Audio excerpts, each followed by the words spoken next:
যেহেতু শাস্তি দেওয়ার কথা বলছে, আবার বলছে যদি উপযুক্ত কারণ দেখাইতে না পারি তাইলে কি দিবেন শাস্তি।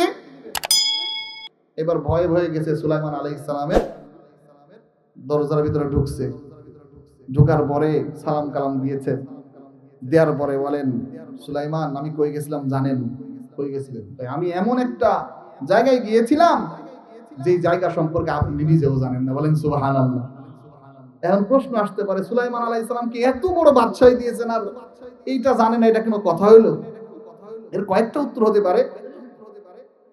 এর ভিতরে একটা উত্তর এরকম যে যখন কোনো মানুষ বিপদে পড়ে, তার যদি কোনো কারণ থাকে, যদি তার কোনো দোষ করুক বা যেটাই করুক না কেন, তার যদি কোনো উপযুক্ত বা যুক্তিযুক্ত কোনো কারণ থাকে, তো সেইটাকে একটু বাড়ায় বলে, বলে কি বলে না? তো হুদহুদ পাখি এ বাঁচার জন্য একটু বাড়ায় বলছে যে সুলাইমান আলাইহিস সালাম আপনি আমাকে জবাই করবেন, শাস্তি দিবেন, আমি এমন সংবাদ নিয়ে আসছি যে সংবাদ আপনিও জানেন। এটা একটা উত্তর হতে পারে। আর একটা উত্তর এটাও হতে পারে যে নবী তো আর সব জানেন না, এটাও হতে পারে। তো সুলাইমান আলাইহিস সালামকে গিয়ে বলছেন, আল্লাহ রাব্বুল আলামিন বর্ণনা করেন, ফাকালা আহাত্তু বিমা লাম তুহিত বি, হে নবী আমি যেটা দেখে আসছি, যেটা জেনে আসছি, এটা আপনিও জানেন না। কোত্থেকে আসছো, কোত্থেকে জেনে আসছো? সুলাইমান আলাইহিস সালাম জিজ্ঞেস করলেন, কোত্থেকে আসলা? পাখি বলে, অজিতুকা মিন সাবাইন বিনাবাই ইয়াকিন, সাবা নামক এলাকা থেকে আসলাম। ইয়ামানের একটা শহরের নাম সাবা, সেই সাবা নামক এলাকা থেকে আসলাম। তো কি দেখছো, কি হয়েছে? পাখিটা তখন উত্তর দেয়, ইন্নী ওয়াজাদতু ইমরাআতান তামলিকুহুম, আমি সাবাবাসীদের এখানে দেখলাম রাজত্ব করে একজন মহিলা, একজন মহিলা রাজত্ব করে। ওয়া উতিয়াত মিন কুল্লি শাই, রাজত্বের যত কিছু লাগে, যত উপকরণ লাগে, সব আল্লাহর পক্ষ থেকে তাকে দেয়া হয়েছে। বলেন সুবহানাল্লাহ। ওয়া উতিয়াত মিন কুল্লি শাই ওয়া লাহা আরশুন আযীম, রাজত্বের সব উপকরণ তাকে দেয়া হয়েছে, আর তার একটা সিংহাসন আছে, যেই সিংহাসনটা বিরাট বড়। কত বড়? মুফাসসিরিন ইকরাম বলেন তার পাশ, এই যে পাশ, এই পাশটা ছিল 40 হাত, লম্বা ছিল 80 হাত। কয় হাত? তাহলে আজিম কেন বলবে না? বিরাট বড় একটা সিংহাসন। ওয়াজাদতুহা কওমাহা ইয়াসজুদুনা লিশ-শামসি মিন দুনিল্লাহ, হুদহুদ পাখি বলে শুধু এটুকুই না, আল্লাহ এত নিয়ামত দান করার পরেও তারা আল্লাহকে সিজদা করে না। বলেন সূর্যকে সিজদা করে, আল্লাহকে সিজদা করে না, সূর্যকে সিজদা করে। শয়তান তাদের এই কাজগুলোকে সুন্দর করে সাজিয়েছে। তারা মনে করে আল্লাহর চেয়ে সূর্যকে যদি সিজদা করা যায় বেশি কাজ দিবে। তাদের কাছে শয়তান, দেখবেন কোন মানুষ যখন একবার খারাপ কাজ করে, প্রথম যদি খারাপ কাজ করে তার মনের মধ্যে একটু লাগে, লাগে কি লাগে না? কোন চোর জীবনে প্রথম চুরি করছে, প্রথম চুরি করেছে, তার কিন্তু চুরি করার পরে মনের মধ্যে অনুশোচনা হবে। আরটি মিডিয়া সেন্টার, দেশ ও ইসলামের কথা বলে। আমরা সবাই একটু জবান খুলে, মনটা নরম করে আল্লাহর নাম নিয়ে একটু জিকির করি। সবাই বলি, লা ইলাহা ইল্লাল্লাহ, লা ইলাহা ইল্লাল্লাহ, লা ইলাহা ইল্লাল্লাহ, লা ইলাহা ইল্লাল্লাহ। সবাই লা ইলাহা ইল্লাল্লাহ, লা ইলাহা ইল্লাল্লাহ, লা ইলাহা ইল্লাল্লাহ, মুহাম্মাদুর রাসূলুল্লাহ, সুবহানাল্লাহ ওয়ালহামদুলিল্লাহ, লা ইলাহা ইল্লাল্লাহ, সুবহানাল্লাহ ওয়ালহামদুলিল্লাহ, লা ইলাহা ইল্লাল্লাহ, সুবহানাল্লাহ।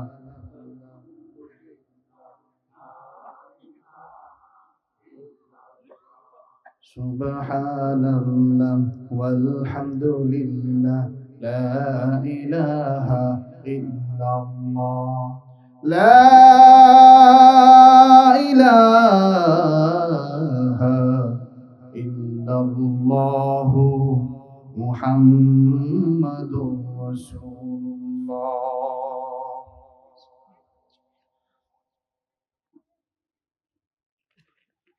মানরা স্বতন্ত্র ইবতেদায়ী মাদ্রাসা ও এতিমখানা উদ্যোগে ৫৪তম বার্ষিক ওয়াজ মাহফিলের আজকের সভাপতি মাওলানা মোহাম্মদ তাজাম্মুল হোসেন সাহেব, প্রধান বক্তা, বিশেষ বক্তা, এছাড়াও আমার সামনে বসা আল্লাহ প্রেমী, রসুল প্রেমী ভাই ও বাবাজিরা, বিভিন্ন মাসাজিদ মাদারিসের সেরেতাজ ওলামা ইকরাম, পর্দার অন্তরালে অবস্থানরতা শ্রদ্ধা সম্মানিতা মা ও বোনেরা, সবাইকে অন্তরের অন্তঃস্থল থেকে আরেকবার সালাম দিই, আসসালামু আলাইকুম ওয়া রাহমাতুল্লাহ।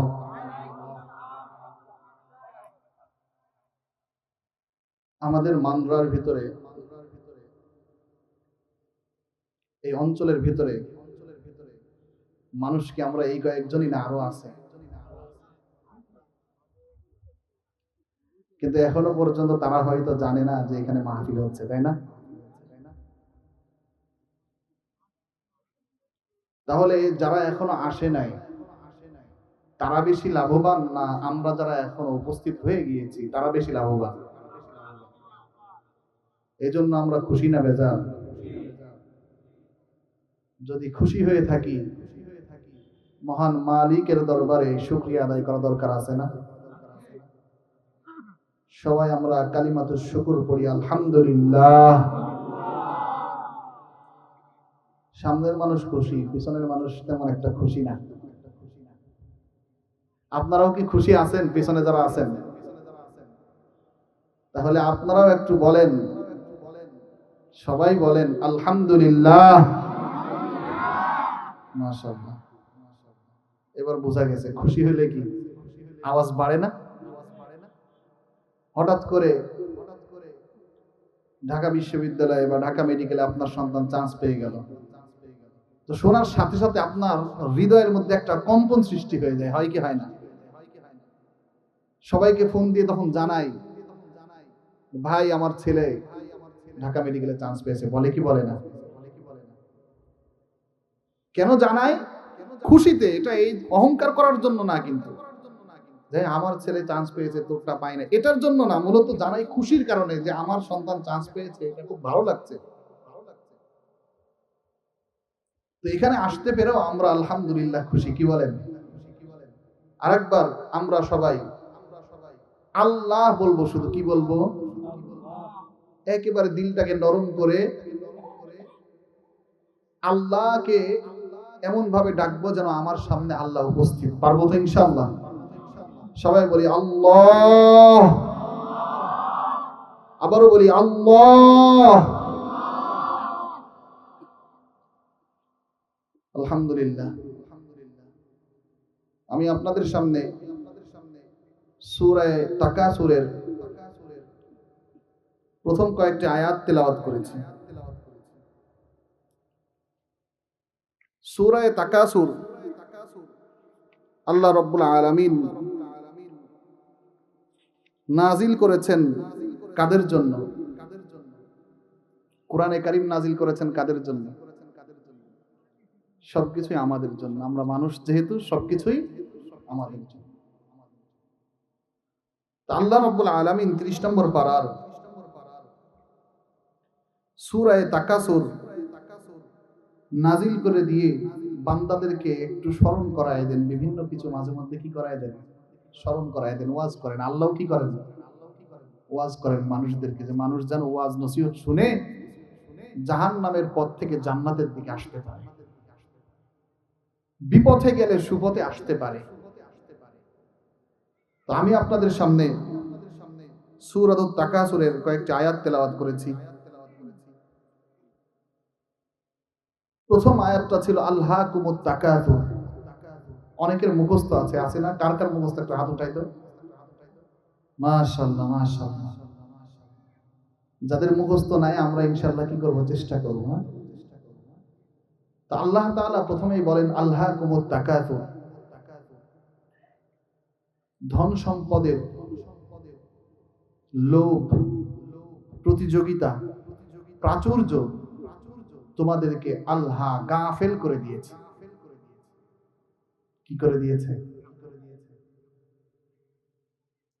হাত্তা যুরতুমুল মাকাবির।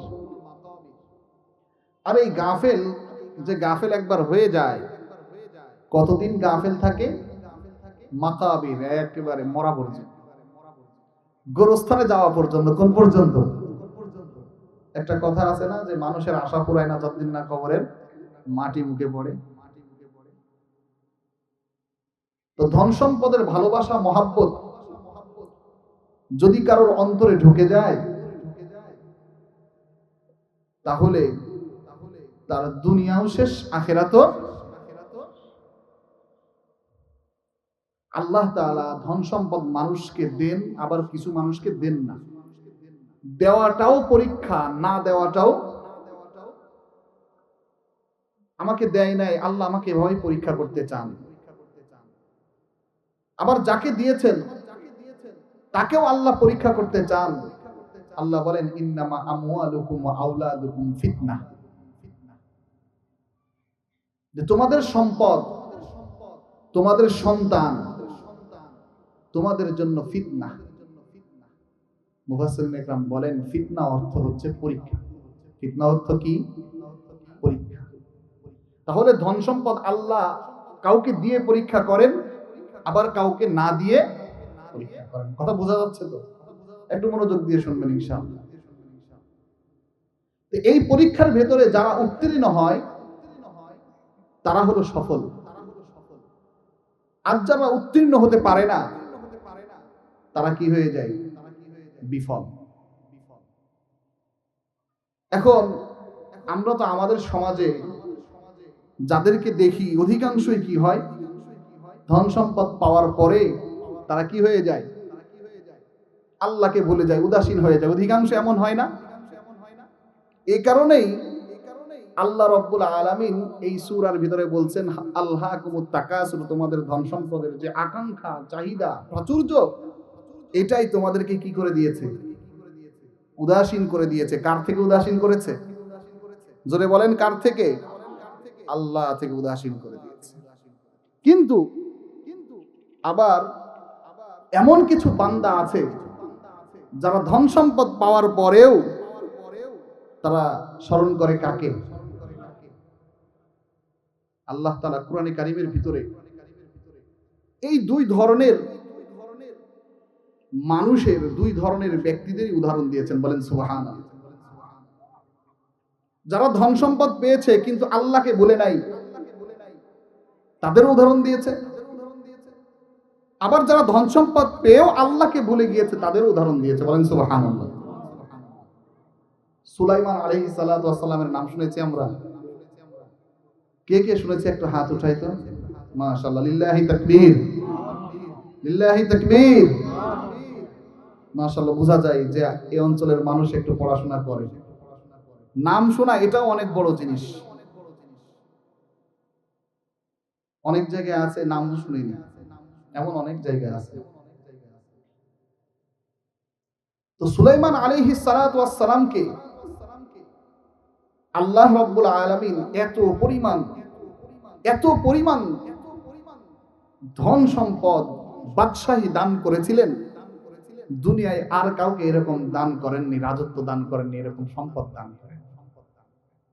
আল্লাহ রাব্বুল আলামিন সূরাতুন নামলের 15 নম্বর আয়াতে আল্লাহ রাব্বুল আলামিন বলেন বিসমিল্লাহির রহমানির রহিম ওয়ালাকাদ আতাইনা দাউদা ওয়া সুলাইমানা ইলমা।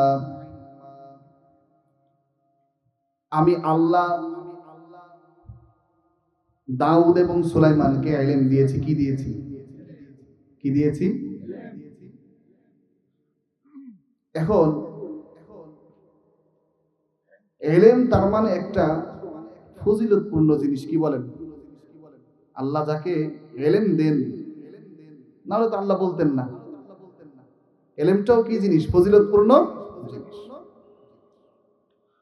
তো ইলম পাওয়ার পরে তারা কি বলে?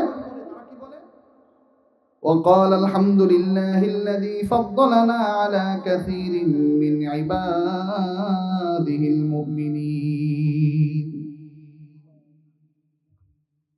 যখন ইলমটা আল্লাহ রাব্বুল আলামিন দিয়েছেন, তখন তারা শুকরিয়া আদায় করছে কার? আল্লাহ। এরপরেই বলেন, وورث سليمان داود وقال يا أيها الناس علمنا منطق الطير وأوتينا من كل شيء। আল্লাহ রাব্বুল আলামিন সুলাইমান আলাইহিস সালাতু ওয়াস সালাম সম্পর্কে বলেন, সুলাইমান আলাইহিস সালাতু ওয়াস সালাম দাউদ আলাইহিস সালামের ওয়ারিশ হয়েছেন। ফলে সুলাইমান আলাইহিস সালাম মানুষকে ডেকে বলেন, ও মানুষ, উল্লিমনা মানতিকাত তাইর, আল্লাহ আমাকে পাখির ভাষা শিক্ষা দিয়েছেন। বলেন সুবহানাল্লাহ। কার ভাষা? একটা দুইটা পাখির না, যত পাখি আছে সব পাখির। বলেন সুবহানাল্লাহ। রাজত্বর পরিধিটা দেখেন, বাদশাহীর পরিধিটা দেখেন। শুধু পাখির ভাষা না, আল্লাহ রাব্বুল আলামিন পিঁপড়ার ভাষাও শিক্ষা দিয়েছেন। বলেন সুবহানাল্লাহ। সুলাইমান আলাইহিস সালাম তার সৈন্য সামন্ত নিয়ে একবার একটা উপত্যকার উপর দিয়ে যাচ্ছিলেন। সেই উপত্যকার পাশেই ছিল একটা পিঁপড়ার বাসা, পিঁপড়ার অনেকগুলো বাসা। সুলাইমান আলাইহিস সালাম যখন সৈন্য নিয়ে যাচ্ছিলেন, পিঁপড়ার ভেতর থেকে হার্স নামে এক পিঁপড়া, সেই পিঁপড়া তার কওমকে ডেকে বলল, আমার কওম, এই জায়গা দিয়ে সুলাইমান আলাইহিস সালাম এবং তার দলবল যাবে, তাড়াতাড়ি ঘরের ভিতরে ঢুকো, নাইলে সুলাইমানের সৈন্যবাহিনী এবং সুলাইমানের ঘোড়ার মাধ্যমে তোমরা পিষ্ট হয়ে যাবে।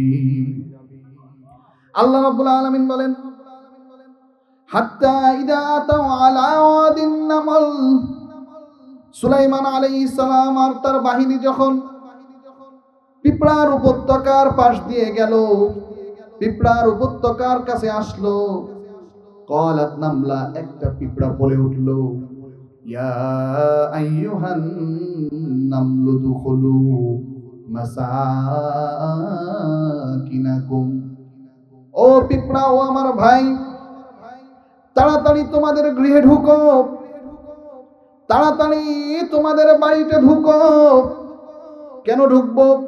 লা ইয়াহতিমান্নাকুম সুলাইমান ওয়া জুনুদুহু ওয়া হুম লা ইয়াশউরুন, কারণ হলো সুলাইমান এবং তার বাহিনী এই দিক দিয়ে যাবে, হয়তো তাদের ঘোড়ার আঘাতে, পায়ের আঘাতে পিষ্ট হয়ে তোমরা সবাই ইন্তেকাল করবে, কিন্তু সুলাইমান টের পাবে না। সুলাইমান আলাইহিস সালাম টের পাবে না, অজ্ঞাত সারেই তোমরা মারা যাবে। কিন্তু সুলাইমান আলাইহিস সালাতু ওয়াস সালামকে যিনি জানিয়ে দিয়েছেন তিনি কে? পিঁপড়ার ভাষাও যিনি শিক্ষা দিয়েছেন তিনি কে? পিঁপড়ার এই কথা শোনার সাথে সাথে ফাতাবাসসামা যাহিকাম মিন কওলিহা, সুলাইমান আলাইহিস সালাম এই কথা শোনার সাথে সাথে মুস্কি হাসলেন। কি হাসলেন? সুবহানাল্লাহ বলবেন না? পিঁপড়া এই কথা বলছে, এটা কানে গেছে কার? সুলাইমান আলাইহিস সালাম।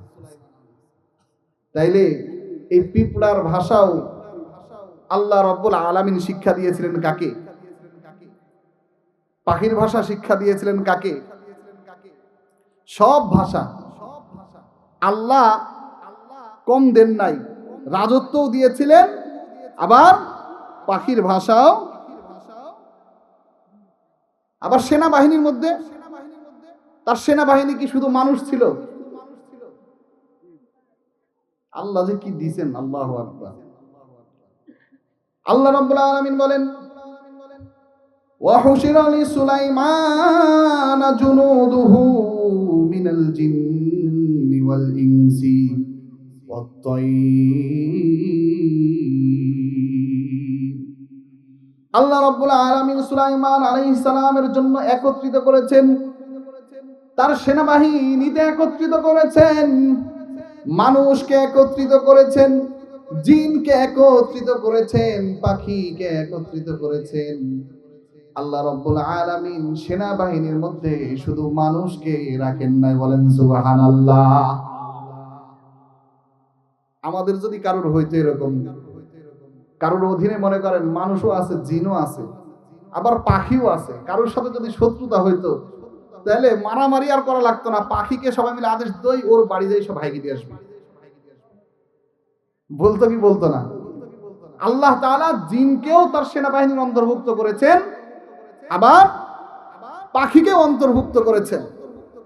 আল্লাহ রাব্বুল আলামিন সূরা সদের 18 নম্বর আয়াতের ভিতরে বলেন যে শুধু পাখিকেই আমি যে তার বানাইছি, সেনাবাহিনী বানিয়েছি, এটাও না। আল্লাহ বলেন, ইন্না সাখখারনাল জিবালা মাআহু ইউসাব্বিহনা বিল আশি ওয়াল ইশরাক। আমি আল্লাহ রাব্বুল আলামিন তার জন্য শুধু মানুষকে বানাই নাই, তার সেনাবাহিনীর অন্তর্ভুক্ত শুধু জিনকে বানাই নাই, তার সেনাবাহিনীর অন্তর্ভুক্ত শুধু আমি পাখিকে বানাই নাই, আমি আল্লাহ রাব্বুল আলামিন সুলাইমানের জন্য পাহাড়কেও নির্ধারণ করে দিয়েছি, বলেন সুবহানাল্লাহ। আল্লাহ রাব্বুল আলামিন আরো বলেন শুধু পাহাড়কেই না, সূরা সদের 36 নম্বর আয়াতের ভিতরে আল্লাহ বলেন, ফাসাখখারনা লাহুর রিহ, আমি সুলাইমানের জন্য শুধু পাহাড় না, আমি সুলাইমানের জন্য বাতাসকে নির্ধারণ করে দিয়েছি, বলেন সুবহানাল্লাহ। সেনাবাহিনীর অন্তর্ভুক্ত কি? একদিকে মানুষ, আরেকদিকে জিন, আরেকদিকে পাখি। পাহাড়ও তার কথা শুনে, সুবহানাল্লাহ বলবেন না? বাতাসও তার। আল্লাহ বলেন, ওয়ালি সুলাইমান আর রিহা গুদুহা শাহরু ওয়া রাওয়াহুহা শাহর, আমি সুলাইমানের জন্য বাতাসকে নির্ধারণ করে দিয়েছি। বাতাস তাকে তার সেনাদল সহ, সেনা সদস্য সহ সকাল বেলায় গুদুহা শাহর, সকাল বেলায় 1 মাসের পথ সুলাইমান আলাইহিস সালাম অতিক্রম করে, বলেন সুবহানাল্লাহ। সকাল বেলায় 1 মাসের পথ অতিক্রম করেন, বিকাল বেলায় সন্ধ্যা বেলায় আর 1 মাসের পথ অতিক্রম করেন। এত এত নিয়ামত দিয়ে যিনি সুলাইমান আলাইহিস সালামকে বাদশাহী দান করেছিলেন, তিনি কি? তো আল্লাহ তাআলা সুলাইমান আলাইহিস সালাতু ওয়াস সালামকে যে বাদশা হয়, এত কিছুর বাদশা হয়, যার কথা মানুষ শুনে, যার সেনাবাহিনী মানুষ, জিন, পাখি, পাহাড়, বাতাস, এত সব কিছু যার সেনাবাহিনীর অন্তর্ভুক্ত, এত সব কিছু যার অধীনস্থ, তাহলে বলেন তো সে কেমন ধনী? টাকা পয়সা তার কম, আমাদের থেকে কম না আমরা তার থেকে ধনী? কথা বলেন, বুঝেন নাই কথা? যে সুলাইমান আলাইহিস সালাতু ওয়াস সালামের সম্পদ আপনি অন্তর্ভুক্ত করেন, এত বড় বাদশাহী যার, সে কি গরিব? আমাদের থেকে বর্তমান দুনিয়ার যত বাদশা আছে সবগুলোকে একত্রিত করলেও এর চেয়ে ধনী। কিন্তু তিনি কি আল্লাহকে ভুলে গিয়েছেন? আমাদের একটু সম্পদ হয়ে গেলেই ব্যস্ততা এত বেড়ে যায়, 24 ঘন্টা আল্লাহ আমাকে সময় দেন, এই 24 ঘন্টার ভেতরে ব্যস্ততা এত বেড়ে যায়, আমি আল্লাহকে 2টা ঘন্টা সময় দিয়ে নামাজ পড়ার টাইম হয় না। হয় কি হয় না? সকাল বেলায় ফজরের নামাজ পড়তে কত সময় লাগে? সময় নাই। ঘুম থেকে উঠতেই পারি না। জোহরের সময় কতটুকু বা সময় লাগে, জোহরের নামাজটা পড়তে পারি না। আসরের সময় কতটুকু বা সময় লাগে, আমি পড়তে পারি না। মাগরিব যায়, এশা যায়, কোনো নামাজে আমি পড়তে পারি না। আইরে, যেদিন আমার চোখটা বন্ধ হবে, আমার এই ব্যস্ততা, আমার এই ধন সম্পদ কোন কাজে আসবে? সুলাইমান আলাইহিস সালাতু ওয়াস সালাম এত সম্পদ, এত বড় বাদশাহী দেওয়ার পরেও আল্লাহর সব ইবাদত, সব কিছু পালন তো করেছেনই, সাথে সাথে সুলাইমান আলাইহিস সালাম শুধু বাদশা তো না, একজন নবীও ছিলেন। কি বলেন? তাহলে নবুয়তের দায়িত্ব পালন করেন নাই? আল্লাহ রাব্বুল আলামিন কোরআনে কারীমের ভিতরে বলেন, সূরা নামলের 20 নম্বর আয়াতের ভিতরে বলেন, ওয়া তাফাক্কাদাত তায়রা ফাকালা মা লিয়া লা আরাল হুদহুদ আম কানা মিনাল গায়বিন। আল্লাহ রাব্বুল আলামিন বলেন, সুলাইমান আলাইহিস সালাতু ওয়াস সালাম সেনাবাহিনী একত্রিত করলেন, খোঁজা শুরু করলেন, সবাই সবার জায়গায় ঠিক আছে কিনা, সবাই সবার ডিউটি পালন করছে কিনা। হঠাৎ করে দেখেন একটা পাখি সেখান থেকে গায়েব হয়ে গিয়েছে। একটা পাখি সেখানে নাই। চিন্তা করেন, পাখি খুব বড় জিনিস, পাখিটা নাই। মুফাসসিরিন একরাম বলেন পাখিটার নাম হলো আম্বর। কি নাম? আম্বর। হুদহুদ যেমন শালিক, শালিক একটা জাত, শালিক একটা কিসের নাম? জাতের নাম। আমরা সবাই মানুষ, মানুষ আমরা হলো একটা জাতের নাম, কিন্তু মানুষের আবার আলাদা আলাদা নাম আছে না? গাধা, এই গাধা হলো একটা জাতের নাম।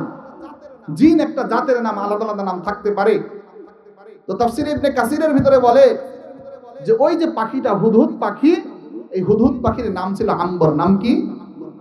নাই, হঠাৎ করে নাই, গেল কই রে? সুলাইমান আলাইহিস সালাম জিজ্ঞেস করলেন, ও কই গেছে? নাই কেন? দেখছি না কেন? পালায় আছে নাকি? সুলাইমান আলাইহিস সালাম যখন জিজ্ঞেস করলেন, মালি আলা আরাল হুদহুদ, কি হলো? হুদহুদকে আমি দেখি না কেন? আম কানা মিনাল গায়বিন, সে কি উপস্থিত হয় নাই, অনুপস্থিত? কেউ বলতে পারে না কোথায় গেছে। সুলাইমান আলাইহিস সালাতু ওয়াস সালাম বলেন, লাউ আযদিবান্নাহু আযাবান শাদীদা আও লা আযবাহান্নাহু আও লা ইয়াতিয়ান্নি বিসুলতানিন মুবিন। আমি যে এই হুদহুদকে দেখছি না, সময় মতো যদি উপস্থিত না হয়, আমি কঠিন থেকে কঠিন শাস্তি আমি হুদহুদকে দিব। লাউ আযদিবান্নাহু আযাবান শাদীদা, কঠিন শাস্তি দিব। আউলা আযবাহান্নাহু, অথবা তাকে জবাই করে মৃত্যুদণ্ড দিব। আউলা ইয়াতিয়ান্নি বিসুলতানিন মুবিন, তবে যদি সে কোনো কারণ দর্শাতে পারে, যুক্তিযুক্ত কারণ দর্শাতে পারে, তবে তাকে মাফ করে দিব। পাখিটা কিছুক্ষণ পরেই ফামাকাসা গায়রা বাঈদ, কিছুক্ষণ পরেই পাখিটা উপস্থিত হয়ে গেল। পাখির সাথী সঙ্গীরা বলল, কি ব্যাপার, সুলাইমানকে জানাইলা কেন? কেন না জানায় কেন অনুপস্থিত হয়েছ? তুমি নাই? সুলাইমান আলাইহিস সালাতু ওয়াস সালাম জেনে গিয়েছেন আর বলেছেন যদি উপযুক্ত কারণ দেখাতে না পারো তাহলে আমি তোমাকে শাস্তি দিব।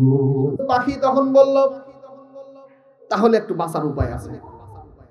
যেহেতু শাস্তি দেওয়ার কথা বলছে, আবার বলছে যদি উপযুক্ত কারণ দেখাইতে না পারি তাইলে কি দিবেন? শাস্তি। এবার ভয়ে ভয়ে গেছে সুলাইমান আলাইহিস সালামের দরজার ভিতরে ঢুকছে। ঢোকার পরে সালাম কালাম দিয়েছেন, দেওয়ার পরে বলেন, সুলাইমান আমি কই গেছিলাম জানেন? কই গেছিলেন? আমি এমন একটা জায়গায় গিয়েছিলাম যে জায়গা সম্পর্কে আপনি নিজেও জানেন না। বলেন সুবহানাল্লাহ। এখন প্রশ্ন আসতে পারে, সুলাইমান আলাইহিস সালাম কি এত বড় বাদশাহী দিয়েছেন আর এইটা জানেন না, এটা কোনো কথা হইলো? এর কয়েকটা উত্তর হতে পারে। এর ভিতরে একটা উত্তর এরকম যে যখন কোনো মানুষ বিপদে পড়ে, তার যদি কোনো কারণ থাকে, যদি তার কোনো দোষ করুক বা যেটাই করুক না কেন, তার যদি কোনো উপযুক্ত বা যুক্তিযুক্ত কোনো কারণ থাকে, তো সেইটাকে একটু বাড়ায় বলে। বলে কি বলে না? তো হুদহুদ পাখি এ বাঁচার জন্য একটু বাড়ায় বলছে যে সুলাইমান আলাইহিস সালাম আপনি আমাকে জবাই করবেন, শাস্তি দিবেন, আমি এমন সংবাদ নিয়ে আসছি যে সংবাদ আপনিও জানেন। এটা একটা উত্তর হতে পারে। আর একটা উত্তর এটাও হতে পারে যে নবী তো আর সব জানেন না, এটাও হতে পারে। তো সুলাইমান আলাইহিস সালামকে গিয়ে বলছেন, আল্লাহ রাব্বুল আলামিন বর্ণনা করেন, ফাকালা আহাত্তু বিমা লাম তুহিত বি, হে নবী, আমি যেটা দেখে আসছি, যেটা জেনে আসছি, এটা আপনিও জানেন না। কোত্থেকে আসছো, কোত্থেকে জেনে আসছো? সুলাইমান আলাইহিস সালাম জিজ্ঞেস করলেন, কোত্থেকে আসলা? পাখি বলে, ওয়াজিতুকা মিন সাবাইন বিনাবাই ইয়াকিন, সাবা নামক এলাকা থেকে আসলাম। ইয়ামানের একটা শহরের নাম সাবা, সেই সাবা নামক এলাকা থেকে আসলাম। তো কি দেখছো, কি হয়েছে? পাখিটা তখন উত্তর দেয়, ইন্নী ওয়াজাদতু ইমরাআতান তামলিকুহুম, আমি সাবাবাসীদের এখানে দেখলাম রাজত্ব করে একজন মহিলা, একজন মহিলা রাজত্ব করে।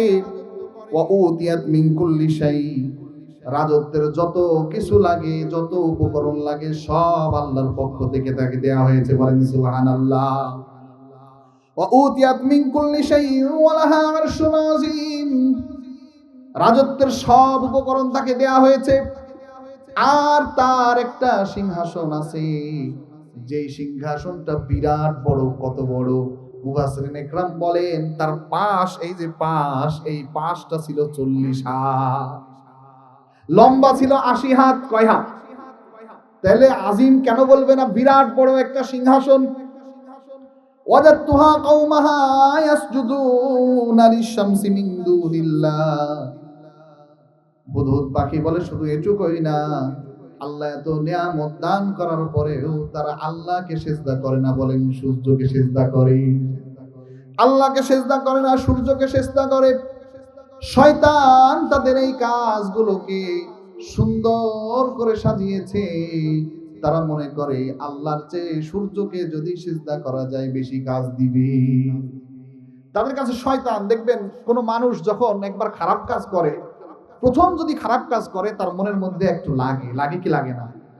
কোন চোর জীবনে প্রথম চুরি করছে, প্রথম চুরি করেছে, তার কিন্তু চুরি করার পরে মনের মধ্যে অনুশোচনা হবে। কেউ অন্য কোনো গুনার কাজ করেছে, প্রথমবার করার পরে অনুশোচনা হবে, কিন্তু লাগাতার যখন কেউ কোনো গুনার কাজ করে, তখন এক সময় তার ভিতরের অনুশোচনা দূর হয়ে যায়, তার আর অনুশোচনা থাকে না। তো তারা যে আল্লাহকে সেজদা দেওয়া বাদ দিয়ে সূর্যকে পূজা করত, সূর্যকে সেজদা করত, এক সময় তো তাদের কাছে খারাপ লাগতো, কিন্তু যখন আস্তে আস্তে আস্তে আস্তে আস্তে আস্তে ইলমে ওহী শেষ হয়ে গেছে, ইলমে ওহীর জ্ঞান যখন তাদের কাছে লোপ পেয়ে গিয়েছে, এবার সূর্যকেই পূজা করা শুরু করেছে ভালোভাবে। আর শয়তান আবার তাদের কাছে দেখায় কি? এটাই ভালো। এজন্য দেখেন না যে আমাদের সমাজের ভিতরেও অনেক মানুষ আছে যে দেখা যায় সন্তান হয় না, গিয়ে মান্নত করে কার কাছে? মাজারে মান্নত করে। করে না? তারা মুসলমানই, কিন্তু মান্নত করে কোথায়? মাজারে। তো সন্তান দেওয়ার মালিক কে? তো এটা যদিও প্রথম অবস্থায় খারাপ মনে হয়, কিন্তু যে মান্নত করে তাকে যদি এটা বলা যায়, সে আবার এটার পিছনে উল্টা যুক্তি দেয়। দেয় কি দেয় না? তো যুক্তি দেওয়ার অর্থই হলো তার কাছে এটা ভালো, নাহলে যুক্তি দিবে কেন? বুঝার জন্য একটা বিষয়, আর উল্টা যুক্তি দেওয়া আরেকটা বিষয়। তো শয়তান তাদের কাছে ওই কাজটাই ভালো করে রেখেছে, যার কারণে যুক্তি দেয়। তো সাবাবাসীদের যে বাদশা ছিলেন, একজন নারী বাদশা ছিলেন, নাম হলো বিলকিস। তো সে সহ আরো যারা ছিল সবাই সেজদা করত কাকে? সূর্যকে। সুলাইমান আলাইহিস সালাম বললেন, তুমি সংবাদ তো ঠিক দিলে, বুঝলাম, এই সংবাদটা কি ঠিক আছে? তুমি না এখন বললা ঠিক আছে কিনা, তোমার একটা পরীক্ষা নিব। কি পরীক্ষা?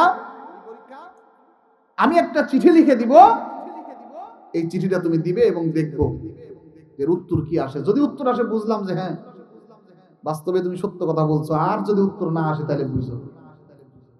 আল্লাহ এই কথাটাই বলেন, ক্বালা সানানজুরু আসাদাকতাম কুনতা মিনাল কাযিবিন, আমি দেখব তুমি সত্য কথা বললা না মিথ্যা কথা বললা। কেমনে দেখবেন? ইযহাব বিকিতাবি হাদা, আমার এই চিঠিটা নিয়ে যাও, ফাআলকি ইলাইহিম, তাকে দাও। এরপরে কি? কাই সুম্মা তাওয়াল্লা আনহুম, চিঠিটা দেওয়ার পরে তুমি সরে আসবে, ফানজুর মাদা ইয়ারজিউন, দেখবে তারা কি করে, এটা আমার নোটিস করবে। চিঠিটা যখন দিয়ে দিল, ওই আম্বর পাখি, হুদহুদ পাখি বিলকিসের ঘরে গিয়ে বিলকিসের হাতে যখন ছুটে করে চিঠিটা দিয়ে দিল, দেওয়ার পরে সাথে সাথে ওই হুদহুদ পাখিটা পাশে সরে গেল। বিলকিস দেখে অত্যন্ত আশ্চর্যান্বিত হলেন, কি ব্যাপার, পাখি এত শিক্ষিত হলো কেমনে? এটাও হলো একটা বিষয়, আদব। কোন মানুষকে কিছু দিব, এরপরে একটু সাইডে সরে যাওয়া, এটা মানুষ, আদব। একজন আরেকজনকে ভদ্রতার জন্য এমন করে। কিন্তু এই পাখিটা এমন কেমন শিক্ষা পেয়েছে, যে শিক্ষার কারণে আমাকে চিঠি দিয়ে পাশে দাঁড়ায় আছে। বলেন সুবহানাল্লাহ। বিলকিসের মনের মধ্যে একটু পরিবর্তন হয়ে গেল পাখিটা দেখেই। চিঠিটা যখন খুললেন, বুঝতে পারলেন এটা সুলাইমানের পক্ষ থেকে আসছে। পাখিটা দেখার পরে বুঝলেন এটা অত্যন্ত বড় কোনো জায়গা থেকে পাখিটা আসছে, শিক্ষিত কোনো পাখি। আবার যখন চিঠির মর্মটা দেখলেন, বুঝলেন এটাও অত্যন্ত দামি একটা চিঠি। সভাসদকে ডাক দিলেন, তার যারা সভাসদ আছে, মন্ত্রীবর্গ আছে, ডাক দিলেন। ডাক দিয়ে বললেন, ক্বালাত ইয়া আইয়ুহাল মালাউ ইন্নী উলকিয়া ইলাইয়া কিতাবুন কারীম।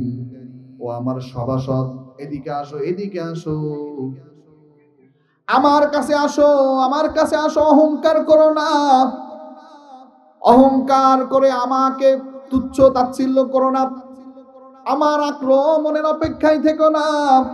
ওয়াতুনি মুসলিমিন, আমার কাছে কি অবস্থায় আসো? মুসলমান অবস্থায়। কি অবস্থায়?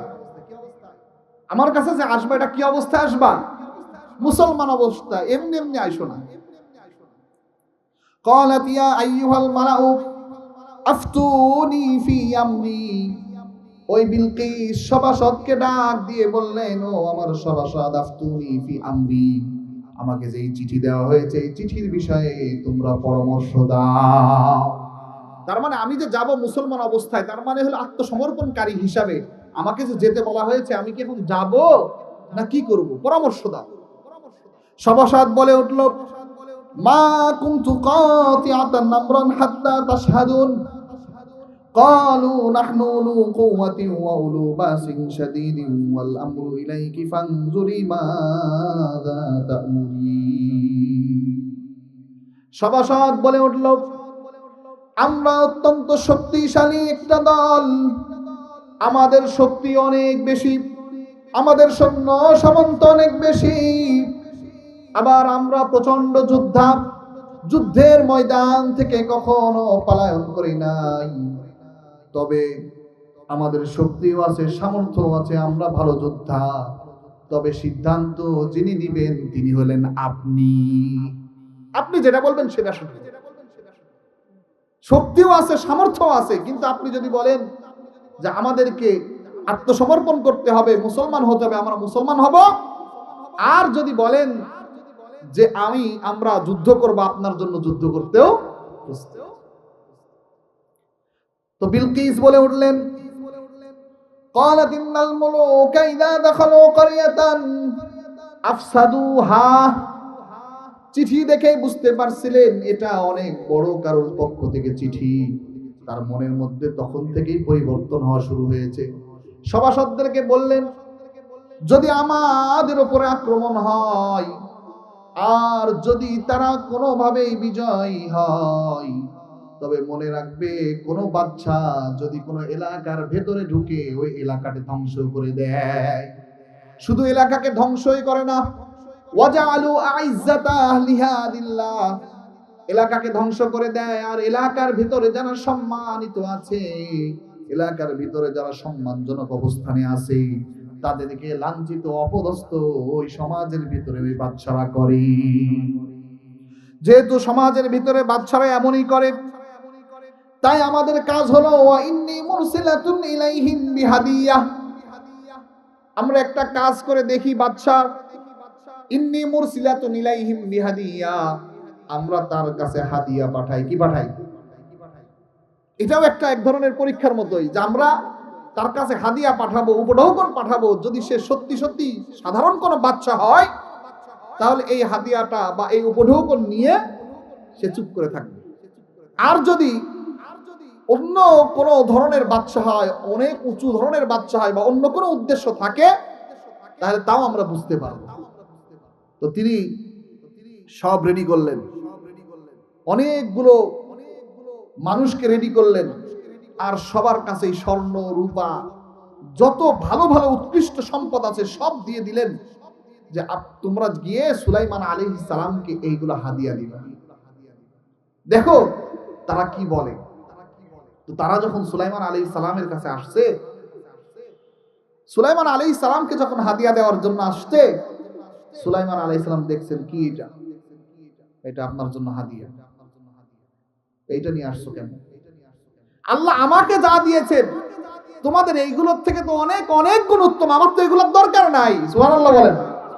আমার তো এইগুলোর দরকার না, আমি তো তোমাদেরকে এই জন্য চিঠি পাঠাই নাই, আমি তো তোমাদেরকে চিঠি পাঠিয়েছি তোমরা মুসলমান হয়ে ফিরে আসবে, আমার স্বর্ণের দরকার নাই, আমার রূপার দরকার নাই। বলেন সুবহানাল্লাহ।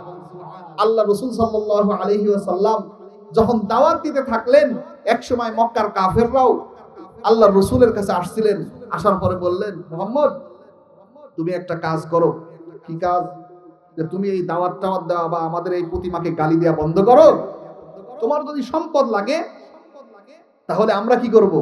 সব সম্পদ, আমাদের যত সম্পদ আছে সব তোমার পায়ে ফেলে দিব, তারপরে এই দাওয়াতটা দেওয়া বন্ধ করো। আল্লাহ রাসূল বন্ধ করছেন। উত্তরে বলছেন যে এক হাতে যদি সূর্য আর এক হাতে যদি চাঁদও এনে দাও, তারপরেও আমি দাওয়াত দেওয়া বন্ধ করব। ফালাম্মা জাআ সুলাইমান ক্বালা তুমিদ্দুনানি বিমাল।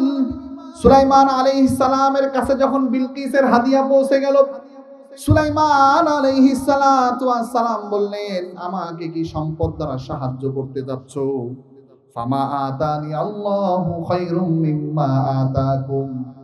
বরং আল্লাহ আমাকে যা দিয়েছেন তোমাদের এর থেকে অনেক অনেক গুণ উত্তম। বলেন সুবহানাল্লাহ। ইরজি ইলাইহিম, যাও এটা নিয়ে ফিরে যাও। ফালানাতিয়ান্নাহুম বিজুনুদিন লা কিবালা লাহুম, আমি এমন সেনাবাহিনী নিয়ে আসব তোমাদেরকে, তোমাদের বিপক্ষে এমন সেনাবাহিনী নিয়ে আসব, লা কিবালা লাহুম বিহা, যেই সেনাবাহিনীর মোকাবেলা করার সামর্থ্য তোমাদের না। আর কি করব?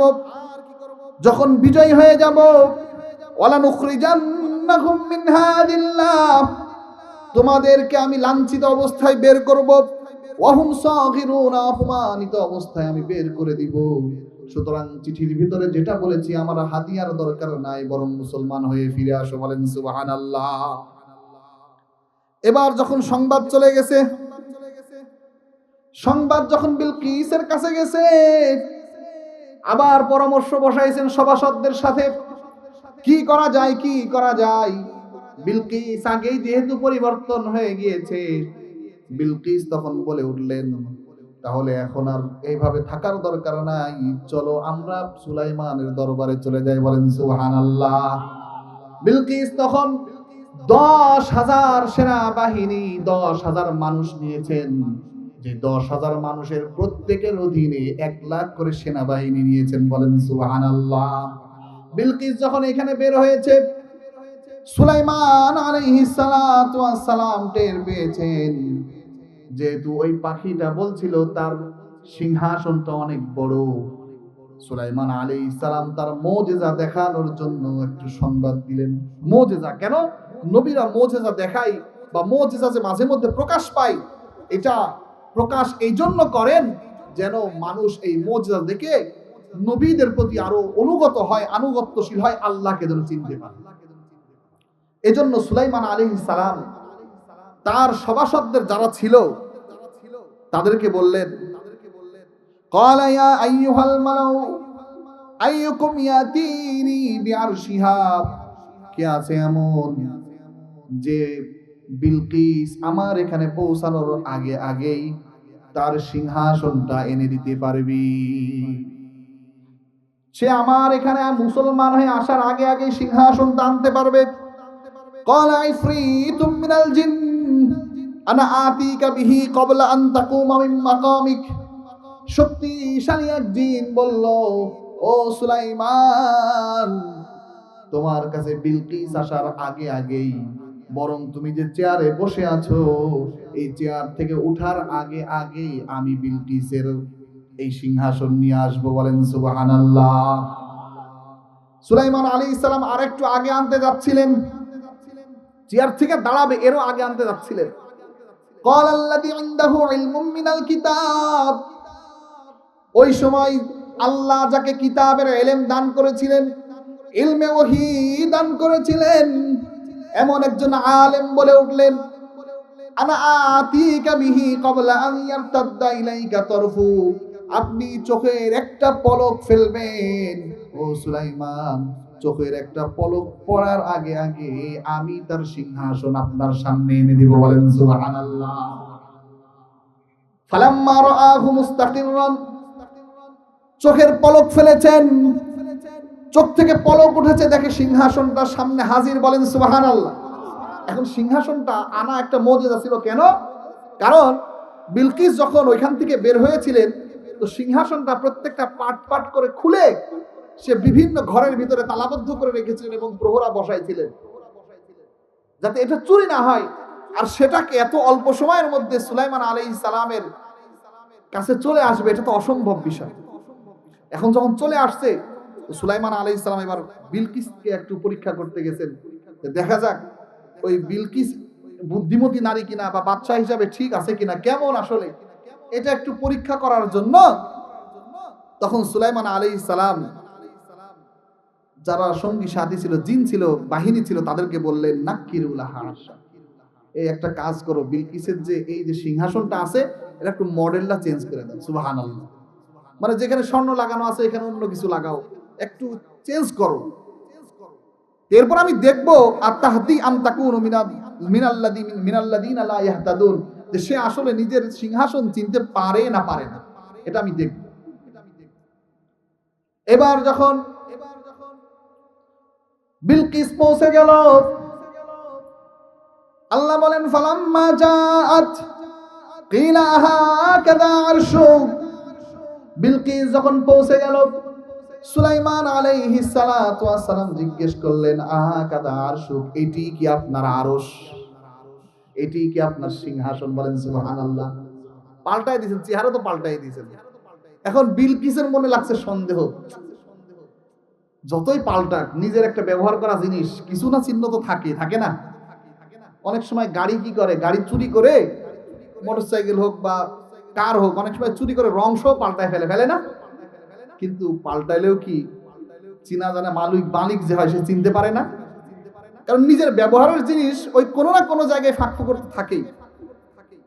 তো বিলকিসের মনেও এই সন্দেহটা আসছে যে কি রে, এটা তো মনে হচ্ছে আমার, আবার আরেক দিক থেকে ভয়ও লাগছে যে আমি এগুলা খুলে খুলে বিভিন্ন রুমের মধ্যে তালাবদ্ধ করে আসছি, আর আমি এখন এসে বুঝতে পারলাম না, আর আমার এই সিংহাসন আসলো কেমনে, এটাও তো হতে পারে না।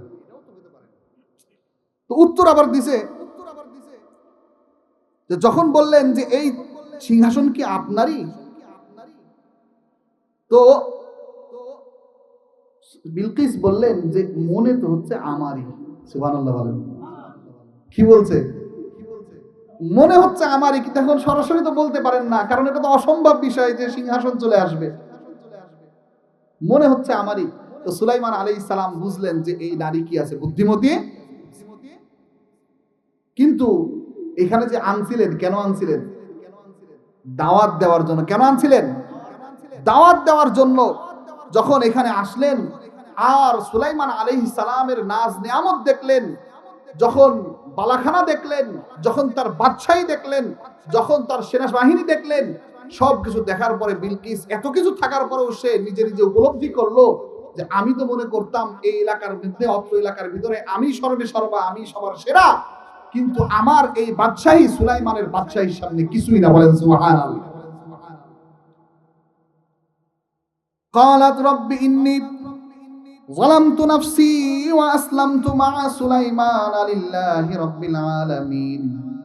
যখন বিলকিস দেখলেন সুলাইমানের বাদশাহীর সামনে আমার বাদশাহীর কিছু নাই, সুলাইমানের বাদশাহীর সামনে আমার বাদশাহী একেবারেই তুচ্ছ, তখন সুলাইমান আলাইহিস সালাতু ওয়াস সালামের হাতে হাত রেখে বললেন, লা ইলাহা ইল্লাল্লাহ, আল্লাহ ছাড়া কোনো। তো সুলাইমান আলাইহিস সালাতু ওয়াস সালামের এত বড় বাদশাহী হওয়ার পরেও, এত কিছু হওয়ার পরেও ভুলে গেছিলেন তার দায়িত্ব। এত বড় বাদশাহ, এত কিছু খবর রাখছেন, কিন্তু তাকে ইসলামের দাওয়াত দিতে ভুলে যায়। বলেন না সুবহানাল্লাহ। আর আমাদের খালি একটু সম্পদ হইতে দেরি। কি হইতে দেরি? সম্পদ হইতে দেরি। বাদশাহী তো অনেক দূরের বিষয়। বাদশাহ কি, সুলাইমান আলাইহিস সালাম তো অনেক পরের, সামান্য একটু হতে দেরি, বাস আল্লাহকে তখন ভুলে যাই। যায় কি যায় না? এজন্য আল্লাহ রাব্বুল আলামিন বলেন, যেহেতু অধিকাংশ মানুষ সম্পদ পেলেই আল্লাহকে ভুলে যায়, এজন্যই বলেছেন আলহাকুমুত তাকাসুর, সম্পদের প্রাচুর্য, সম্পদের লোভ, সম্পদের আগ্রহ, সম্পদের ভালোবাসা মানুষকে আল্লাহ থেকে গাফেল করে দেয়। আল্লাহ থেকে গাফেল করে দেয়। আল্লাহর হুকুম তখন মানতে চায় না। আল্লাহকে আল্লাহ বলে স্বীকার করে, কিন্তু আবার মানে না। আল্লাহর কোন বিধান যখন সামনে আসে, এই বিধানগুলোকে মানে না, এই বিধানগুলোর ব্যাপারে কটাক্ষ করে। কিন্তু আল্লাহ রাব্বুল আলামিন একদিন তাকে ধরবেন কি ধরবেন না? সম্পদ পাইলো, পাওয়ার পরে আল্লাহকে ভুলে গেল, ধরবেন না? অবশ্যই ধরবেন। তো যেহেতু অধিকাংশ মানুষ সম্পদ পাওয়ার পরে আল্লাহকে ভুলে যায়, আল্লাহকে চিনতে পারে না, এজন্যই আল্লাহ বলছিলেন সম্পদের প্রাচুর্য কি করে ফেলে? মানুষকে আল্লাহ সম্পর্কে উদাসীন করে ফেলে। এর উদাহরণ আছে নাকি? হ্যাঁ, আল্লাহ এর উদাহরণও দিয়েছেন। বলেন সুবহানাল্লাহ। আল্লাহ তাআলা সুলাইমান আলাইহিস সালামের উদাহরণ যেমনি দিয়েছেন, সম্পদ পাওয়ার পরেও, বাদশাহী পাওয়ার পরেও যেমনি ভাবে সে আল্লাহকে ভুলে নাই, ঠিক তেমনি ভাবে তার উদাহরণও দিয়েছেন যারা আল্লাহকে পেয়েছে, সম্পদ পেয়েছে, সম্পদ পাওয়ার পরে আল্লাহকে ভুলে গেছে। আল্লাহ তাআলা কোরআনে কারীমের ভিতরে সূরাতুল ফজরের 6 নম্বর আয়াতের ভিতরে বলেন, আলাম তারা কাইফা ফাআলা রাব্বুকা বিআদ ইরমা যাতিল ইমাদ আল্লাতী লাম ইখলাক মিসলুহা ফিল বিলাদ। আল্লাহ রাব্বুল আলামিন রাসূলকে ডাক দিয়ে বলেন, আলাম তারা কাইফা ফাআলা রাব্বুকা বিআদ, আদ জাতির সাথে আল্লাহ রাব্বুল আলামিন কি করেছিলেন আপনি কি দেখেন নাই? তো আল্লাহর রাসূল কিভাবে দেখবেন? আদ জাতি তো বহুত আগের। আদ জাতির সাথে আল্লাহ কি করেছিলেন? কিন্তু আল্লাহ যেহেতু বলেছেন, এতবার বলেছেন, যে আল্লাহর অনেক কথা আছে না, যে বারবার শোনার পরে মনে হয় এটা আমরা চোখের সামনে দেখি। একটা কথা বারবার আপনার সামনে উচ্চারিত হচ্ছে, তখন একটা সময় গিয়ে এরকম মনে হয় যে এই কথা যেহেতু বারবার শুনছি, মনে হচ্ছে এই বর্ণনা শুনতে শুনতে মনে হচ্ছে আমরা চোখের মধ্যে দেখছি। তো আদ জাতির এই বর্ণনা আল্লাহ রাব্বুল আলামিন কোরআনে কারীমের বিভিন্ন জায়গায় বিভিন্ন আয়াতে দিয়েছেন, রাসূলকে জানিয়েছেন, যার কারণে আল্লাহ রাব্বুল আলামিন বলেন, আপনি কি দেখেন নাই যে আদ জাতির সাথে আল্লাহ রাব্বুল আলামিন কেমন আচরণ করেছিলেন? আল্লাহ রাব্বুল আলামিন বলেন, আলাম তারা কাইফা ফাআলা রাব্বুকা বিআদ, আদ জাতিকে কি দেখেন নাই আপনার আল্লাহ কি করেছিলেন? এখন আদ জাতিকে ইরমা যাতিল ইমাদ, স্তম্ভের মতো শক্তিশালী, ইরাম গোত্রের। কোন গোত্রের? ইরাম গোত্রের। আদ জাতির এই জাতিতে আসছে হলো একজনের, তাদের পূর্বপুরুষের নাম ছিল, একজনের নাম আদ। আর আদের বাবা ছিল হচ্ছে ইরাম, আর ইরামের বাবা ছিল হচ্ছে আউস, আর আউসের বাবা ছিল হলো সাম। যেই সাম ছিল হচ্ছে হযরত নূহ আলাইহিস সালাতু ওয়াস সালামের সন্তান। তাহলে নূহ আলাইহিস সালামের সন্তান ছিল সাম, সামের সন্তান ছিল আউস, আউসের সন্তান ছিল ইরাম, আর ইরামের সন্তান হলো আদ, আর এই আদের সন্তানগুলোকে কি বলা হয়? আদ জাতি। তো আল্লাহ রাব্বুল আলামিন তাদের সম্পর্কে বলেন, আল্লাতী লাম ইখলাক মিসলুহা ফিল বিলাদ, তারা খুব শক্তিশালী ছিল, আল্লাতী লাম ইখলাক মিসলুহা ফিল বিলাদ, এই দেশের ভিতরে এই পৃথিবীর ভিতরে তাদের মতো করে আর কাউকে বানানো হয় না। অনেক শক্তিশালী ছিল, ধন সম্পদের প্রাচুর্য ছিল, অনেক লম্বা লম্বা হতো। তাফসীরের কিতাবের ভিতরে আসছে, যখন কোন বাহিনীর সাথে কোন জাতির সাথে আদ জাতির যুদ্ধ হতো, আদের কোন কোন লোক ওই জাতির বিরুদ্ধে একাই দাঁড়ায় যাইতেন, আর বিশাল বড় একটা পাথর তুলে ওই অন্যান্য জাতির বিরুদ্ধে মারতেন। ওই পাথরের আঘাতে অন্যান্য জাতি মারা যাইত, আর আদ এমনি বিজয় লাভ করত। কেমন শক্তিশালী ছিল, এমন শক্তিশালী জাতি পাহাড় কেটে ঘর তৈরি করতে, বলেন সুবহানাল্লাহ। আমরা তো এখন চিন্তা করি পাহাড় কেটে ঘর করা এখন সহজ হয়ে গেছে, পাথরের পাহাড় এর মধ্যে নকশা করতে এখন তো অনেক প্রযুক্তি আসছে, অনেক কিছু আছে, টেকনিক আসছে। কিন্তু এটা চিন্তা করেন রাসূলের জামানারও প্রায় 2000 বছর আগের কথা, আরো বেশি আগের হবে। সেই জামানায় তারা বিশাল বিশাল ঘর তৈরি করতো। আল্লাহ যেমনি দেহও দিয়েছিল, শক্তিও দিয়েছিল, অর্থ সম্পদও দিয়েছিল। এই যে অর্থ সম্পদ, যখনই অর্থ সম্পদ আল্লাহ তাদেরকে দিলেন, শক্তি যখনই তাদেরকে দিলেন, বাস আল্লাহর পথ থেকে ফিরে আসা শুরু হয়ে গিয়েছে, আল্লাহকে ভুলা শুরু হয়ে গিয়েছে। আল্লাহ রাব্বুল আলামিন বলেন, যখন আদ আল্লাহকে ভুলে গেল, আদ জাতিকে ফিরানোর জন্য, আল্লাহকে চিনানোর জন্য আল্লাহ রাব্বুল আলামিন হুদ আলাইহিস সালামকে আদ জাতির কাছে প্রেরণ করলেন। হুদ আলাইহিস সালামকে আদ জাতির কাছে প্রেরণ করলেন। হুদ আলাইহিস সালাম তাদেরই অন্তর্ভুক্ত, তাদেরই বংশের অন্তর্ভুক্ত, জাতির অন্তর্ভুক্ত। আল্লাহ বলেন, ওয়া ইলা আদিন আখাহুম হুদা। আল্লাহ রাব্বুল আলামিন আদ জাতির কাছে হুদ আলাইহিস সালামকে প্রেরণ করলেন। সূরা আরাফের 66 নম্বর আয়াত থেকে 72 নম্বর আয়াত পর্যন্ত আল্লাহ বর্ণনা করেন, ক্বালা ইয়া কওমি আবুদুল্লাহা মা লাকুম মিন ইলাহিন গায়রু। হুদ আলাইহিস সালাম আদ জাতির কাছে গিয়ে বললেন, ক্বালা ইয়া কওমি, হে আমার কওম, উবুদুল্লাহ, ইবাদত করবা কার?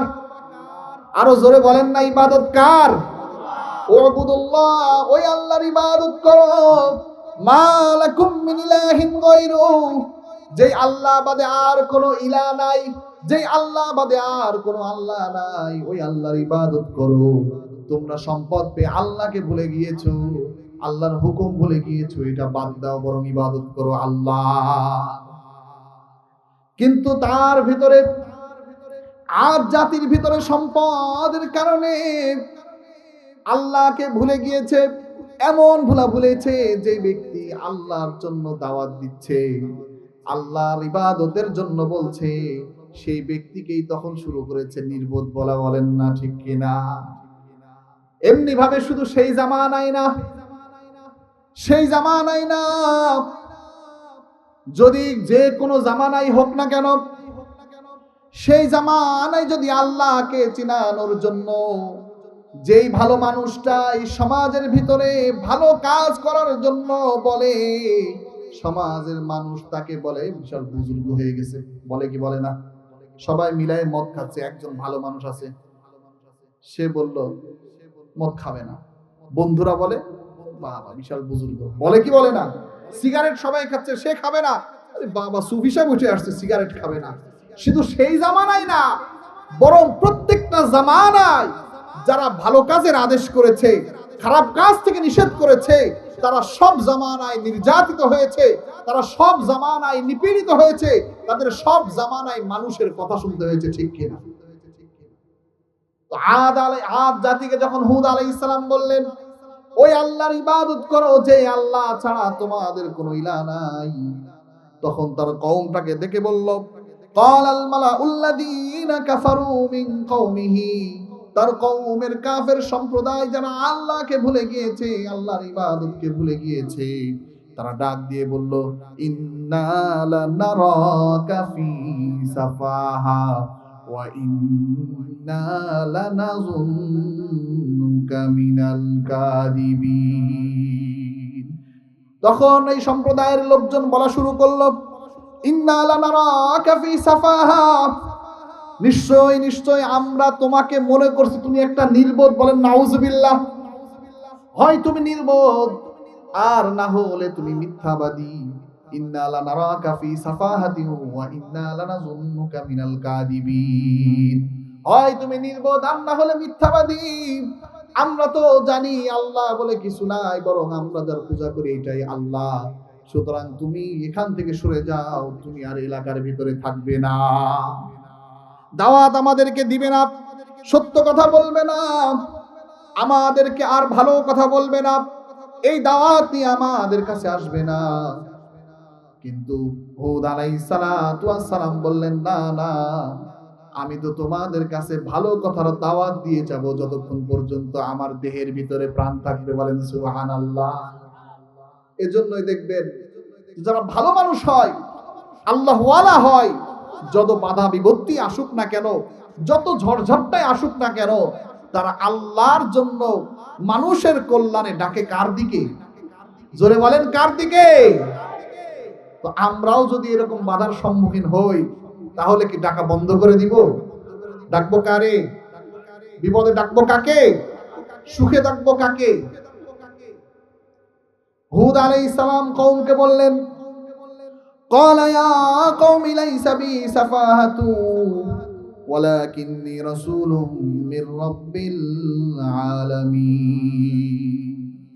হে আমার কওম, তোমরা আমাকে নির্বোধ মনে করছো, আমাদেরকে বুদ্ধিহীন মনে করছো, আমাকে মনে করছো আমি পাগল, আমাকে মনে করছো আমি নির্বোধ। না না, আমি নির্বোধ না, বরং ওয়ালাকিন্নী রাসূলুম মির রাব্বিল আলামিন, বরং এই জগৎ সমূহের প্রতিপালকের পক্ষ থেকে আমি তোমাদের কাছে প্রেরিত রাসূল। তোমরা আমাকে নিষেধ করছো, অথচ কান খুলে শুনে রাখো, উবাল্লিগুকুম রিসালাতি রাব্বি, আমি আমার রিসালাত, আমি আমার রবের পক্ষ থেকে যেই প্রাপ্ত রিসালাত পেয়েছি, এই রিসালাতটা, নবুয়তের দায়িত্বটা আমি তোমাদের কাছে পৌঁছাতে থাকবো। বলেন সুবহানাল্লাহ। ওয়া আনা লাকুম নাসিহুন আমিন, কারণ হচ্ছে আমি নাসিহ, কল্যাণাকাঙ্ক্ষী, কল্যাণকামী। শুধু কল্যাণকামী না, বিশ্বস্ত একজন কল্যাণকামী। বলেন সুবহানাল্লাহ। বরং তোমরা হয়তো হিংসা করছো, তোমরা হয়তো আশ্চর্য হচ্ছ, নবুয়তটা তোমাদের কাছে আসে নাই, অথবা তোমাদের ভিতর থেকে, তোমাদের কওম থেকে একজনকে আমি নবী বানিয়েছি, এই জন্য তোমরা আশ্চর্য হচ্ছ। আল্লাহ বলেন, আওয়া আজিবতুম আন জাআকুম যিকরুম মির রাব্বিকুম, আওয়া আজিবতুম আন জাআকুম যিকরুম মির রাব্বিকুম আলা রাজুলিন মিনকুম লিয়ুনযিরাকুম। তোমরা আশ্চর্য হচ্ছ, তোমাদের কাছে, তোমাদের ভিতর থেকে একজন রাসূল আল্লাহ প্রেরণ করেছে। কেন প্রেরণ করেছেন? লিয়ুনযিরাকুম, তোমাদেরকে সতর্ক করার জন্য, জাহান্নাম থেকে জান্নাতমুখী করার জন্য, অন্ধকার থেকে আলোর মুখী করার জন্য। সুতরাং যতই নির্বোধ বলো না কেন, যত কিছুই বলো না কেন, সব সময় আমার হুদ, আমার নবী ডাকবেন আমার দিকে। বলেন সুবহানাল্লাহ। واذكروا إذ جعلكم خلفاء من بعد قوم نوح وزادكم في الخلق بسطا। আল্লাহ বলেন, স্মরণ করো ওই সময়ের কথা, যেই সময় নূহের পরে সবচেয়ে বেশি ক্ষমতা, সবচেয়ে জিসিমের মধ্যে সবচেয়ে বড় করে আমি নূহ আলাইহিস সালাম, আমি হলাম আদ জাতিকে বানিয়েছিলাম। স্মরণ করো ওই সময়ের কথা। কিন্তু ওরা তো কপাল পোড়া, যারা কপাল পুড়ে এমনি পুড়ে, ভালো কথা তো শুনবেই না, কি করে? কানে আঙ্গুল দেয়, দেয় কি দেয় না? আবার একটা সময় একটা পর্যায়ে চলে যায় যে ভালো কথা বলে ওরে এলাকা ছাড়া করে, করে কি করে না? যখন মানুষ, অনেক মানুষ খারাপের সংখ্যা বেশি হয়ে যায়, তখন ভালো মানুষটা এলাকার ভিতরে থাকতে পারে। এবার বলা শুরু করলো, আদ জাতি বলা শুরু করলো, ক্বালু ওয়াজিতানা লিনাবুদাল্লাহ নাবুদাল্লাহ ওয়াহদাহু ওয়া নাযারা মা কানা ইয়াবুদু আবাউনা। ওহো, তুমি আমাদের কাছে আসছো, আমরা যেন আমাদের বাপ দাদা যত ইবাদত করেছে সব ছেড়ে দেই, আমাদের বাবারা অনেক মূর্তির পূজা করেছে, অনেক কিছুর পূজা করেছে, আমরা এগুলো ছেড়ে দিয়ে তোমার কথা মতো এক আল্লাহর ইবাদত করি। এই কথাই কি বুঝাইতে আসছো আমাদের কাছে? আমরা কি তোমার কথা মতো এতগুলো রবকে ছেড়ে দিব, এত প্রতিপালককে ছেড়ে দিব? না না, কখনো ছাড়বো না। বরং তুমি যে বলো এক আল্লাহকে যদি না মানি, তাহলে তুমি বরং আমাদের কাছে শাস্তি নিয়ে আসবি। এবার তারা বলা শুরু করলো, ফাতিনা বিমা তাইদুনা ইন কুনতা মিনাস সাদিকিন। হুদকে ডাক দিয়ে বলল, আজ যদি ফাতিনা বিমা তাইদুনা, যেই ওয়াদা করছিলা আমরা যদি আল্লাহকে না মানি, আমরা যদি আল্লাহর ইবাদত না করি, ফাতিনা বিমা তাইদুনা, তুমি শাস্তি নিয়ে আসবে, নিয়ে আসো দেখি শাস্তি। তসমিনাস সাদিকিন, যদি সত্যবাদী হও। সত্যবাদী হলে কি করো? তো নিয়ে আসো শাস্তি। আল্লাহ রাব্বুল আলামিন বলেন, ক্বালা কাদ ওয়াকা আলাইকুম মির রাব্বিকুম রিজসুন ওয়া গাদাব, আল্লাহর পক্ষ থেকে শাস্তি নাজিল হয়ে যাবে।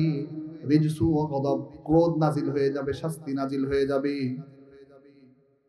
আতুজাদিলুনানি ফি আসমাইন সাম্মাইতুমুহা আনতুম ওয়া আবাউকুম মা নাযালাল্লাহু বিহা মিন সুলতান।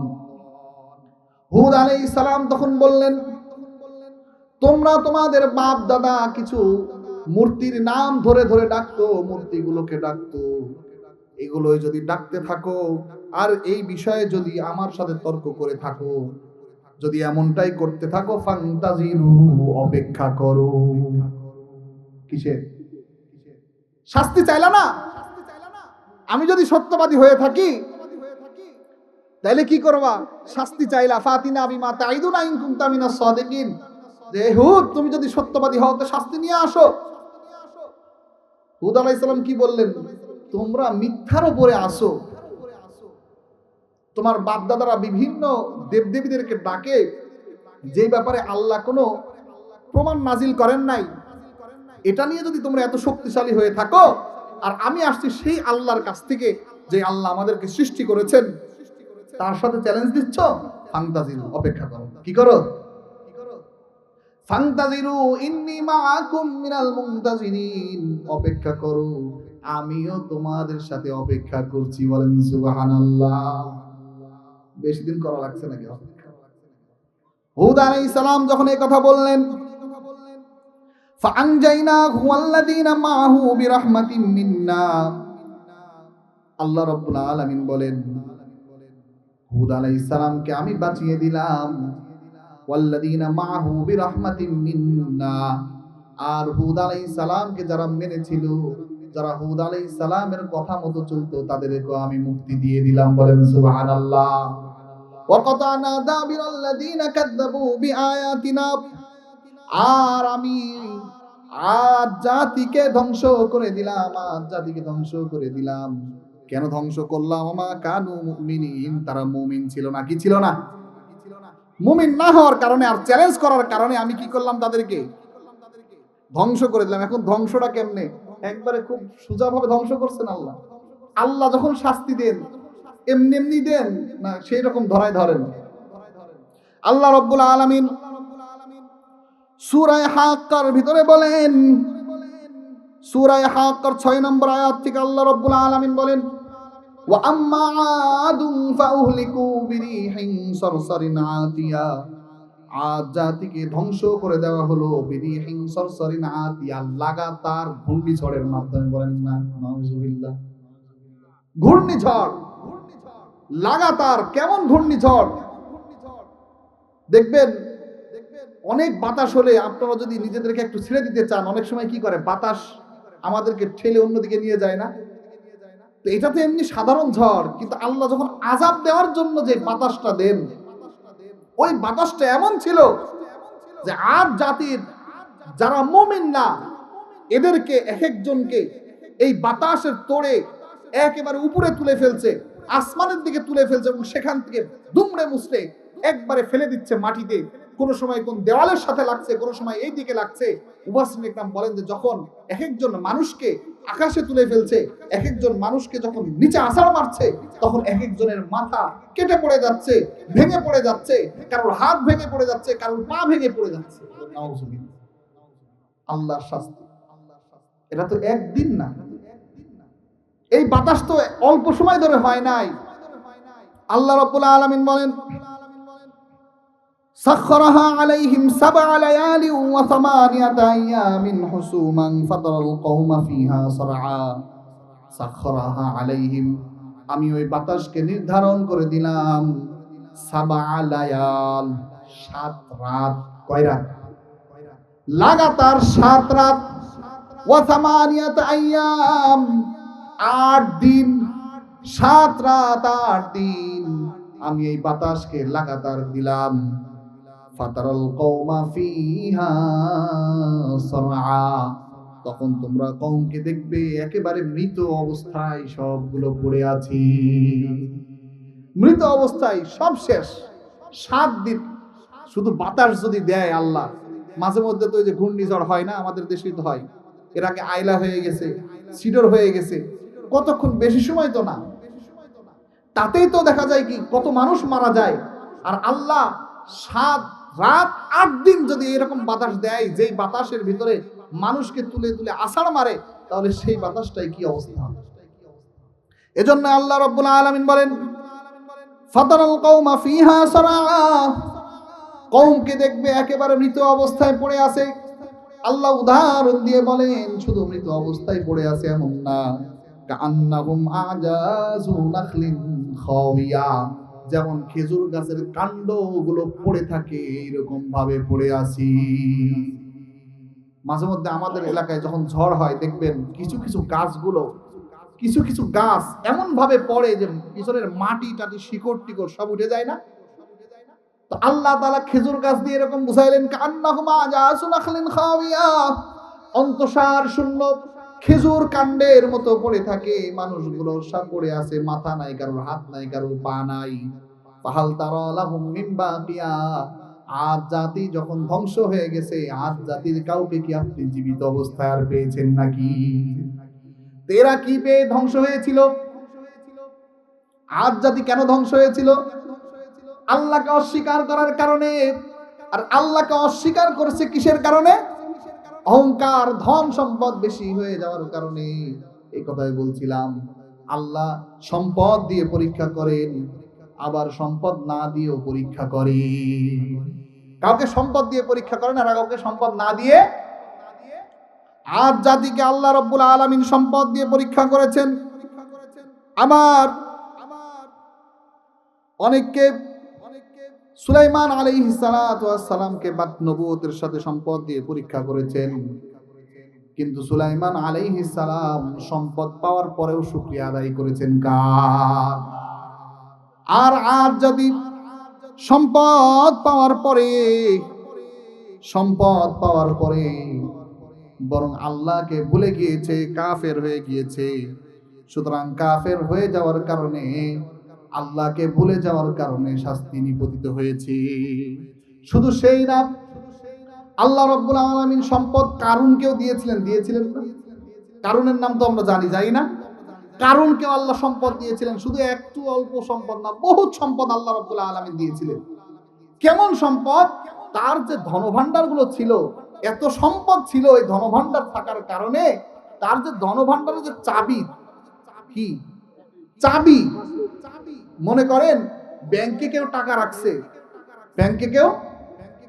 রাখছে, তো এই ব্যাংকের টাকাটা পুরা সময়টা হলো ব্যাংকের ভিতরে, টাকাটা হলো জড়াইতো, আর ব্যাংকের চাবি সামান্য একটুখান, তাই না? তা আল্লাহ বলেন এত সম্পদ আমি দান করেছি, যে ধনভাণ্ডারের এত সম্পদ আমি দান করেছি, আর এত ধনভাণ্ডার আমি দান করেছি, ওর চাবি বহন করার জন্য অনেক যুবক পোলাপান লাগতো। বলেন সুবহানাল্লাহ। কি সম্পদ দান করেছিলেন? কোন কোন বর্ণনায় আসছে যে 7টা গাধা মিলায়ে তার শুধু ধনভাণ্ডারের চাবিগুলোই বহন করত। প্রথম দিকে ভালো ছিল, পরে সম্পদ যখন বেড়ে গেল, বাস আল্লাহকে ভোলা শুরু হয়ে গেল। আল্লাহ রাব্বুল আলামিন সূরা কসসের 76 থেকে 82 নম্বর আয়াত পর্যন্ত বলেন, ইন্না কারুনা কানা মিন কওমি মূসা ফাবাগা আলাইহিম। কারুন ছিল মূসা আলাইহিস সালাতু ওয়াস সালাম সম্প্রদায়ের। ফাবাগা আলাইহিম, একই সম্প্রদায়ভুক্ত হওয়ার পরেও কারুন বনি ইসরাইলের উপরে জুলুম করত, নিজ স্বজাতির উপরে জুলুম করত। এরকম মানুষ আমাদের সমাজে আছে না নাই? টাকা হয়ে গিয়েছে, ভাইয়ের উপরে জুলুম করে, ভাইয়ের শক্তি নাই, ভাইয়ের জমি মেরে খায়, আছে না নাই? টাকা পয়সা হয়ে গিয়েছে, বোনের জমি মেরে খাই, এইরকম ভাই সমাজে আছে না নাই?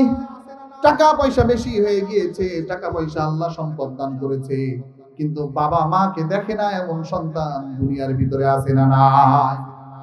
ইন্না কারুনা কানা মিন কওমি মূসা ফাবাগা আলাইহিম। সম্পদ যখন বেশি হয়ে গিয়েছে, বনি ইসরাইল তার নিজের সম্প্রদায়, নিজের কওম, কারুন তার বনি ইসরাইলের উপরে শাস্তি দেওয়া শুরু করলো, জুলুম করা শুরু করলো। ওয়াতাইনাহু মিনাল কুনুজি মা ইন্না মাফাতিহাহু লাতানু বিল উসবাতি উলিল কুওয়া। আল্লাহ বলেন, এত সম্পদ আমি দান করেছি, তার সম্পদের শুধু চাবিগুলো, ধনভাণ্ডার, গোডাউন, এই গোডাউনের চাবিগুলো বহন সাধারণ কোনো মানুষ করতে পারতো না, একজন দুইজন মানুষ করতে পারতো না।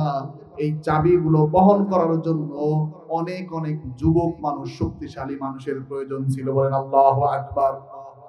এবং সে এটা নিয়ে খুব খুশি ছিল। ইয ক্বালা লাহু কওমুহু লা তাফরাহ, যখন এটা নিয়ে খুব খুশি হয়ে বেড়াইতো, তার কওম তাকে বলতো, না না, এরকম খুশি হয়ো না, এরকম অহংকার করো না। ইন্নাল্লাহা লা ইউহিব্বুল ফারিহিন, সম্পদ পেয়ে যারা এরকম অহংকার করে, তারা কখনো কি হইতে পারে না? আল্লাহর প্রিয় হতে পারে না। তুমি সম্পদ পেয়ে গিয়েছো, তুমি তো আমাদেরই সন্তান, তুমি তো আমাদেরই ভাই, তুমি তো আমাদেরই চাচা। সম্পদ পাওয়ার কারণে তুমি আমাদের উপরে জুলুম করছো। আল্লাহ রাব্বুল আলামিন এই জুলুমকে সহ্য করবেন না। কথা বলেন ঠিক কিনা?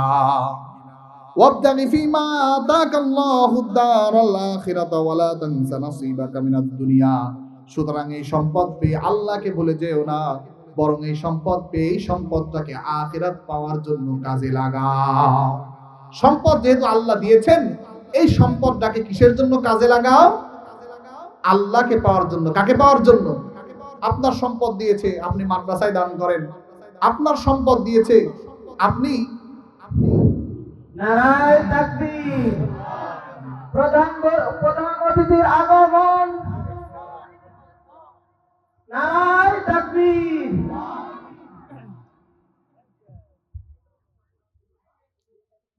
তো যেটা বলছিলাম, যে সম্পদ যেহেতু আপনাকে দিয়েছে, তাহলে এইটাকে খরচ করবেন কার সন্তুষ্টির জন্য? আল্লাহকে সন্তুষ্টির জন্য। এখানে যে মাদ্রাসা আছে, মাদ্রাসার উদ্যোগে হচ্ছে, এলাকাবাসীর উদ্যোগে হচ্ছে, মাদ্রাসায় দান করেন, মসজিদগুলো আছে, মসজিদে দান করেন। যখন আপনি দান করবেন আল্লাহকে পাওয়ার উদ্দেশ্যে, আল্লাহ আপনার উপরে খুশি হয়ে যাবেন। তখন আপনিও হয়তো সুলাইমান আলাইহিস সালাতু ওয়াস সালামের সাথে হাশরের ময়দানে জান্নাতে চলে যাবেন। বলেন সুবহানাল্লাহ। আল্লাহ রাব্বুল আলামিন আমাদের সবাইকে সেই তৌফিক দান করেন। সবাই আল্লাহুম্মা আমিন।